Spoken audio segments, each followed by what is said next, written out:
KTV 대한뉴스 유용화입니다. 신경원입니다. 1월 30일 수요일 KTV 대한뉴스 시작합니다. 대한뉴스는 유튜브 KTV 국민방송에서도 생방송으로 시청 가능합니다. 네, 오늘도 여러분의 소중한 의견 기다리겠습니다. 먼저 오늘의 주요 뉴스입니다. 학교폭력 대응 절차 개선 방안이 마련됐습니다. 경미한 사안은 학교가 자체 해결 권한을 갖게 되고 생활기록부 기재가 유보됩니다. 경제활력 대책회의를 주재한 홍남기 경제부총리가 소비 증가 등 긍정 신호가 나타나고 있다고 밝혔습니다. 또 이런 흐름을 민간 전반의 활력제고로 이어가는 게 중요하다고 말했습니다. 남북 공동 수로조사 결과가 반영된 반강하고 해도가 완성됐습니다. 이 해도는 오늘 오전 열린 군사실무 접촉에서 북측에 전달됐습니다. 광주형 일자리 투자 협상이 마침내 타결됐습니다.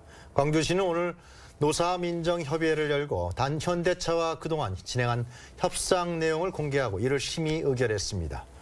노사민정협의회는 이날 회의에서 그동안 노동계와 현대차가 첨예하게 대립해왔던 임단협 5년 유예 기간을 보완한 잠정 합의안을 통과시켰습니다. 이에 따라 광주시는 내일 오후 2시 광주시청에서 현대차 광주공장 설립을 위한 협약식을 개최할 예정입니다. 정부는 경기도 안성에서 발생한 2건의 구제역에 대응한 위기 경보 단계를 주의에서 경계로 격상했습니다. 정부는 해당 농장 중심으로 반경 3km의 방역대를 설정해 집중 소독과 이동 통제, 농가 예찰 등 긴급 방역을 실시하고 있습니다. 또 경기도와 인접한 충북, 충남의 경우 모든 우재료 농장에 대해 단계별로 긴급 백신 접종을 추진하고 있습니다. 2차 북미 정상회담을 준비하기 위한 양국 간 실무 협상이 다음 달 4일 열릴 전망입니다. 일정과 비핵화 세부 조치가 조율될 것으로 보입니다. 정유림 기자입니다. 미국의 정치 전문 매체 폴리티코는 북미가 판문점에서 2차 북미 정상회담을 위한 실무 협상을 벌일 예정이라고 보도했습니다. 스티븐 비건 미 국무부 대북정책 특별대표가 북한 측 카운터파트와 곧 판문점에서 만날 거라는 겁니다. 날짜는 다음 달 4일쯤으로 보이며 북한 측에선 김혁철 전 스페인 주재 북한 대사가 나설 것으로 예상했습니다. 김혁철은 지난 18일 김영철 북한 노동당 부위원장과 미국을 방문해 비건과 이미 한 차례 상견례를 한 것으로 알려졌습니다. 협상의 최대 과제는 북한의 비핵화 조치와 미 측이 제공할 상응 조치에 대한 의견이 일치할지 여부입니다.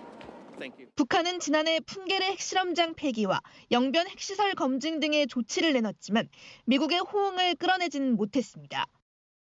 이런 만큼 북한이 협상의 진전을 위해 한 발 나아간 태도를 보일지 관심이 쏠립니다. 미국 또한 제재를 완전히 풀기 전 상응 조치로 어떤 카드를 내놓을지 관심입니다. 워싱턴 타임스는 이와 관련해 트럼프 행정부가 북한 핵 폐기를 위한 구체적인 조치를 유도하기 위해 특별 경제 패키지를 준비하고 있다고 보도한 바 있습니다. 우리 정부는 북미 간 비핵화 협상 전망을 긍정적으로 보고 있습니다.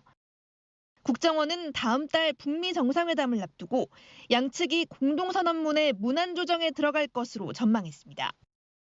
이와 함께 북미가 회담 일정을 2월 말로 발표한 상황에서 구체적인 회담 날짜와 장소를 잡는 문제도 시급히 논의할 사항입니다. 베트남 하노이와 다낭 등이 회담 장소로 거론되는 가운데 폴리티코는 미국의 개최지로 베트남을 선호하지만 북한이 아직까지 동의하지 않고 있다고 보도했습니다.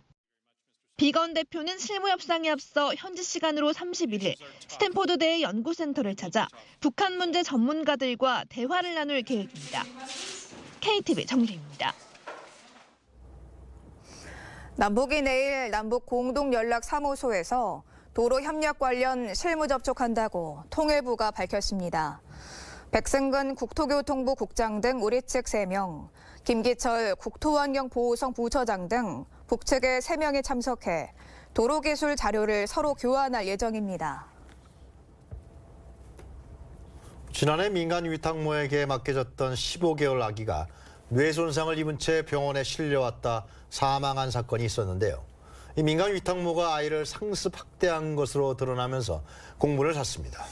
청와대는 관련 국민청원에 대해 아동학대에 대한 공적 개입을 강화하겠다고 밝혔습니다. 박성욱 기자입니다. 지난해 10월 민간 위탁모에게 맡겨졌던 15개월 아기가 뇌 손상을 입은 채 병원에 실려왔지만 세상을 떠났습니다. 경찰 조사 결과 민간 위탁모가 아이를 상습적으로 굶기고 폭행하는 등 학대한 것으로 드러났습니다. 가해 민간 위탁모는 아기의 몸에 경련이 일어나고 몸이 뻣뻣해지는 뇌출혈 증상이 있었음에도 아이를 32시간이나 방치한 것으로 조사됐습니다. 아이의 아버지는 위탁모에게 학대를 당해 목숨까지 잃은 15개월 딸의 이야기를 들어달라며 청와대 국민청원 게시판에 글을 올렸고 22만 명의 국민이 함께했습니다. 엄규숙 청와대 여성가족 비서관은 청원에 대한 답변에서 가해자가 지난 11월 구속된 이후 공판이 진행 중이라며 엄격한 법 집행이 이루어지는지 지켜봐야 할 것이라고 답했습니다.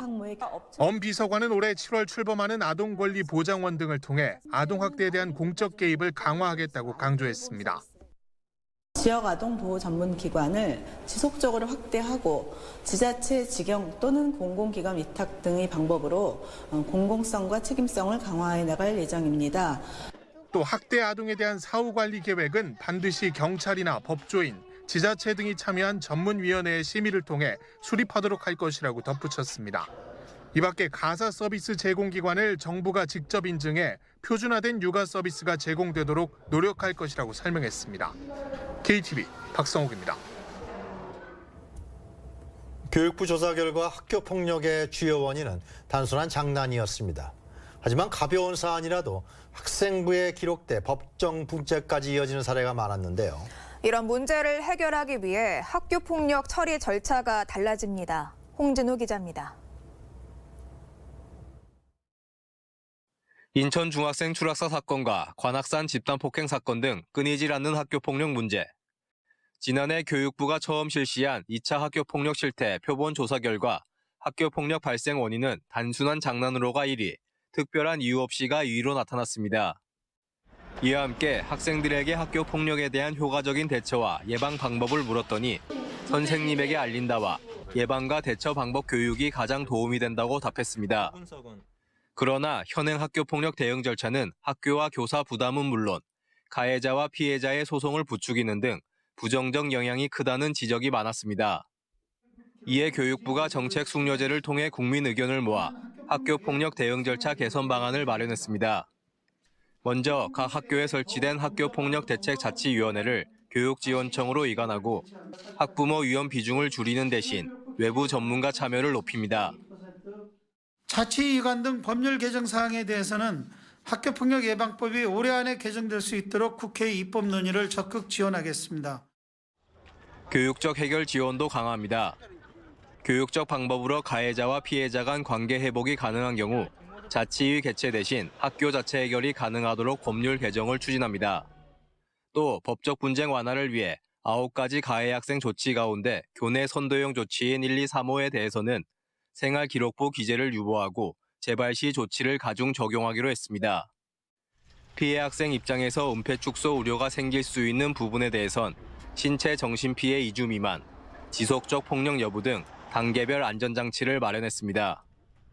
교육부는 이와 함께 학교폭력 피해자 보호 전담기관 추가 설립과 피해로 인한 결석을 출석으로 인정하는 등 피해자 관점에서 보호 지원을 강화해 나가기로 했습니다. KTV 홍진호입니다. 홍남기 경제부총리가 지난해 민간 소비가 7년 만에 최대 수준의 증가세를 보였다고 밝혔습니다. 또 이런 긍정적 모멘텀을 민간 부문 전반의 활력 제고로 이어나가는 것이 중요하다고 말했습니다. 김영민 기자의 보도입니다. 홍남기 경제부총리가 경제활력 대책회의를 주재한 자리에서 작년 민간 소비가 7년 만에 최대 수준의 증가세를 보였다며 민간 부문 전반의 활력 제고로 이어나가는 게 중요하다고 말했습니다. 특히 최근 들어 소비자 심리 지수도 2개월 연속 반등하는 등 긍정적인 신호가 나타나고 있습니다. 이러한 긍정적인 모멘텀을 올해 민간 부분의 전반적인 활력 제고로 이어나갈 수 있도록 하는 것이 무엇보다 중요하다고 생각됩니다.